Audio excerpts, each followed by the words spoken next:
Good evening and welcome. A 26-year-old chartered accountant Anna Sebastian Pereal's death has sparked a debate around mental health and wellness and high-stress workplaces. Anna, who was working for EY in Pune, died of a cardiac arrest 4 months after joining the company. Her mother, in a letter addressed to EY chairman Rajiv Memani, has expressed the horrors of working for a toxic workplace. She said that it was the reason for her daughter's untimely death. In a heartbreaking letter, Anna's mother also claimed that no one from EY attended her funeral. EY's response on her death has invited severe criticism on social media. The incident highlights the dangers of workplace culture in India. Now, the Union Labour Ministry has said that it has taken up a complaint and will be investigating the circumstances that led to the death of Anna Sebastian Pereal. Now, this, of course, has prompted many questions. Three key among those, and the ones that we are asking this evening, are: how do we stop a toxic work culture? Question number 2, should EY have done more, and could it have done more? And finally, how can companies balance achieving targets and prioritize employees' well-being and health? Well, first, let's go across to Vishwanath Nair, who's been reporting on this and is going to be taking us through the details of this specific case. Hi, Vishy, take us through what happened and the reactions that have followed. News came in this week where Anna Sebastian Pereal, a 26-year-old chartered accountant who worked at EY's Pune office, has been reported to be dead. But of course, she passed away back in July. The news is coming out now primarily because Anna Sebastian's mother, Anita Augustine, has written a very moving letter to Rajiv Memani, the chairman of EY India. In the letter, Anita Augustine points out that her daughter was put through severe work stress at EY's Pune office. Specifically due to unending work hours as well as unrealistic expectations from a new chartered accountant who was entering such a large consultancy firm. According to the mother of the deceased, the direct result of all of these work pressures was the death of Anna Sebastian. Now, of course, EY has released a statement defending itself in a way, but also saying that it is in the process of implementing new measures to try and improve the quality of the workplace, and that it will dedicate itself to create a more safe working environment for its over 1 lakh employees. But having said that, remember that these actions are coming nearly 2 months after Anna's death and are only coming in because Anna's mother has written this letter to Rajiv Memani. All right, Vishy, thank you very much for joining us with those details. We've also got Jitin Chawla. He's an eminent career counselor joining us on the broadcast, and Rajneesh Singh, the CEO of Simply Group. Thank you very much, both of you, for joining us on the big story this evening. Now, Rajneesh, to you first. Now, Anna's unfortunate death has obviously started off a big and significant debate about the work culture that's there in these big four, and in general, you know, has brought the focus on long work hours that we see in corporates. Now, how should firms look to rebalance this work culture and perhaps have something that is more centered on employees? Thank you for having me, Nupur. Very interesting question, and I've been following the story since yesterday. And like the report said, if this letter hadn't come out, probably we wouldn't have known, what all is actually happening at the workplace. But having been in HR, one is definitely aware about long hours, about stress at work, what it is doing mentally to employees, the kind of, we know that depression today is a disease which you can't see on the surface, but a lot of youngsters are actually facing that day in, day out. It is very, very important to really realize this right at the top of any company. I mean, I wouldn't really pick up Big Four for this particularly. I think it really cuts across every corporate. The kind of culture that you build, it comes right from the top. HR is an enabler, is a facilitator in the entire process. And I will also take it down to the reporting managers. who are working very, very closely with such youngsters who are there to build their careers. So they look up to their reporting managers on how they are being dealt and cared, and how they are being integrated into the work culture. I think the saddest thing that I really read in this whole story was that nobody was there to attend Anna's funeral. Now, that definitely is very, very heartbreaking. That was definitely avoidable on behalf of EY. I think that has to be a huge wake up call that really signifies or indicates, the sensitivity involved in an employee passing away and nobody really showing up in her last moments when she's a part of the funeral. I mean, the whole family being there, and there's nobody from the workplace. This can be very, very heartbreaking. And this, I'm sure, is a wake up call for the leadership at EY, for everybody involved there, right from HR to the managers across the partners and the senior directors. So I think this definitely, the letter has been a wake up call for everybody. Absolutely. And the light that they made of the long working hours, as the letter reveals, and I'm talking only according to the letter, is obviously something that sort of seems to reward these long working hours. Jitin, coming to you now. Jitin, Anna's mother's letter actually also focuses on the perils of a work culture that rewards these long working hours. And of late, we have seen debates about how India needs to adopt these 70-hour work weeks. Do you think that that the focus essentially will now need to shift from quantity to quality?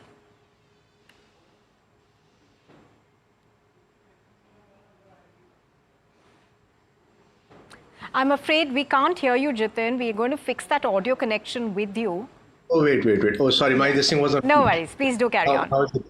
Great. So I was saying that I did my MBA from FMS Delhi, and I started off like a youngster. I was though very young. I started when I was 21 and a half years of age and grew to become area manager with a big multinational company. And 1 year later, I was like, I want to change. And I shifted to brand management, worked with a large media group. And if I look back and a lot of our discussions also, so yes, I would say toxicity existed across levels. It has become better. But of course, when I talk of consulting companies, and I have a lot of students, it is CAs, MBAs from top institutions, lawyers who are joining in. So generally this is echoed, and a number of the turnover is really high for freshers who are joining in. So if I was a big consulting company, I would have woken up earlier. I mean, you are consulting with law organizations, government, but what is happening inside? So this is very, very sad what has happened. I know students who have come and shared, they have been getting ulcers, they have not been able to eat properly, sleeplessness, sleep disorders have increased through and through. So this is something which is really, really sad, which has happened. And toxicity, exists, but the seniors manage the toxicity. If I'm a fresher, I'm entering in, so I'm reporting to somebody. There's another person who's on top of that. So these are the people who will make it easy for a newcomer to come in. Will provide ways and means that, hey, this is the way to relax in between. This is the way to vent out your frustration. Reach out to us, and so on. So how can it happen that a young person is joined in and is being I would say pulled here and there because of culture, because of seniors, and finally it results in a person committing suicide, which is very, very sad. So so a lot of time there is lack of control in the kind of job design, which if I have joined in, sometimes I don't even know that this is the kind of job I'll be doing. Absolutely. And I might opted for it. Yeah. So these are the big challenges which are there. Sometimes it might be unsafe. I have people who have to travel to places where they didn't imagine they will ever travel to. Yeah.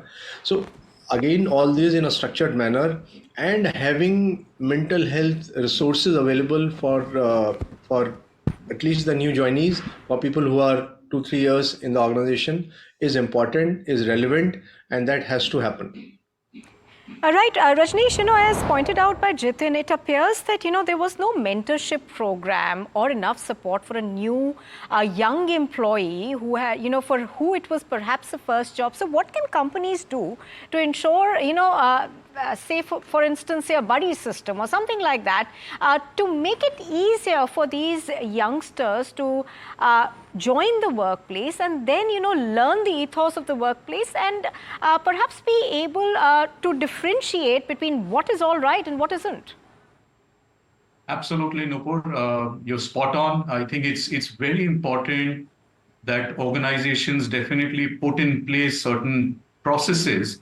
And how do you really, after you really decided to onboard somebody, the whole story starts from how the onboarding happened. What kind of communication happened, how the whole job description was really shared, about the working hours, how you take breaks, for example.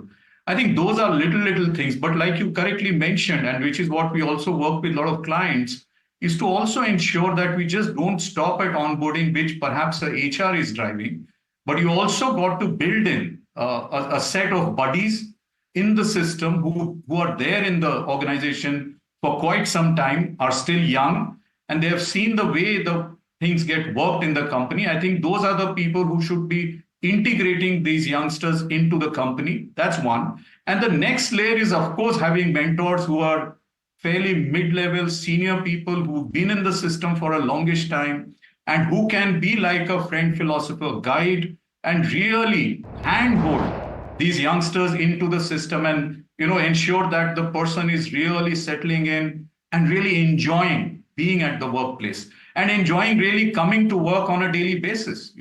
These are all in the hands of folks who are there in the system. I think if we want to create that support system, of course we can do it. Absolutely. Jitin, now, for youngsters who are on to their first jobs, what should they keep in mind while dealing with a work culture that's completely alien to them? And how do they learn to say no? How do they learn to perhaps put themselves in the center of this role that they've just got? So, two, three things. First, create your network even before you're going to join. So today, so when students go for studies or even for jobs, we keep on guiding people to use LinkedIn extensively. So create your own network of people. You should be talking, chatting to people, understanding everything in detail. Second, understanding where there are leeways. A lot of young people are very smart, and they would know that, hey, this is the way I can mold things. This is the way I can play out.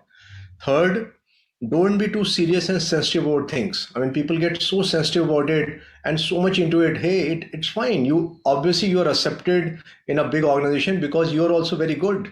So hold on to your own ground, and fine. Maybe it doesn't work out in an organization. You have another one. You might do your own startup, yeah, which a lot of people might not think immediately, but then that is feasible.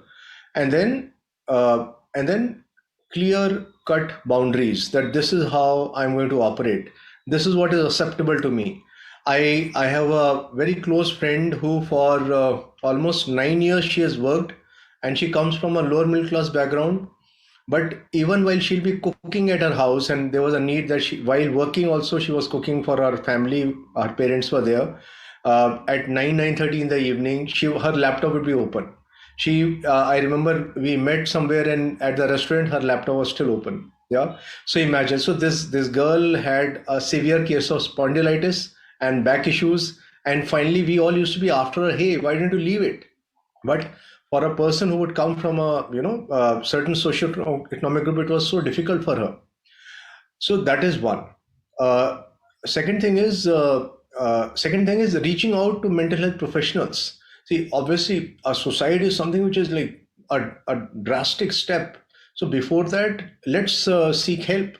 So today there are organizations like Your Dost which do online counseling, and they reach out. They have tied up with a lot of organizations also. So a lot of large corporates utilize their services, even institutions also. So wherein they tie up, and anybody who needs counseling service during daytime, nighttime, they reach out. So there are a lot of such organizations or individual psychologists who cater to people who are working with corporates. And a lot of people who are approaching also are people who are pretty young and they're just into the corporate and they've started learning the ropes, and they are undergoing various upheavals in their own daily life. People shift places. I might come from a small city. I'm trying to adapt to a big city. Food might be an issue, staying might be an issue, and so on and so forth.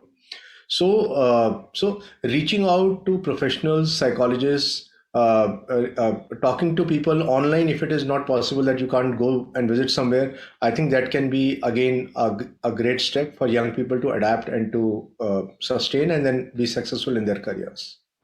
Right, Rajneesh, one final question. Now, balancing targets and prioritizing the well-being of employees is tricky. How can companies build more empathetic organizations, setups where, everything can converge onto the same ambitious goal? I think that boils down to the amount of communication that is happening. And when I really talk about communication, it could be a very broad format of having a town hall, all hands meet. But at a very granular level, even having these very basic conversations with these youngsters matter a lot. And those conversations need to be absolutely genuine. And the youngster should feel that you are interested to know how am I doing. I think those are little things that need to be prioritized. I think, like you correctly mentioned, profitability is important, productivity is important. Every organization is out there, it's a business.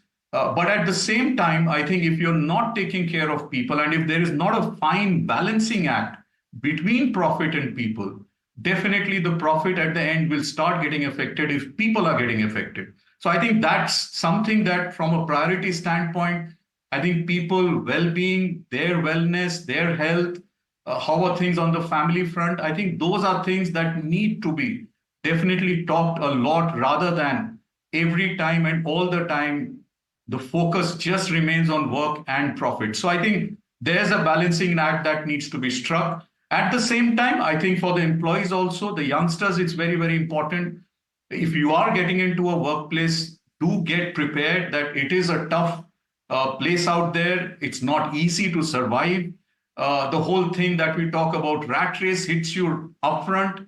And I think amongst the youngsters also, the whole culture of competitiveness is at a different level altogether. So there's this constant comparison that is happening, and that starts also building pressure. So it's not only about the work, but also the whole pressure that is also building up at different relationships in somebody's life. So I think it's a very fine balancing act that organizations as well as the employees need to strike between how much of work I'm doing and how much of really life I'm leading that I should be really enjoying and really spending time towards both in equal measure.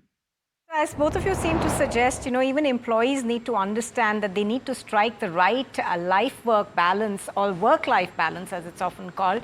And that may be, what employees have to focus on, even as companies evolve more strategies to deal with work pressures and stresses. Thank you, Rajneesh, for joining us.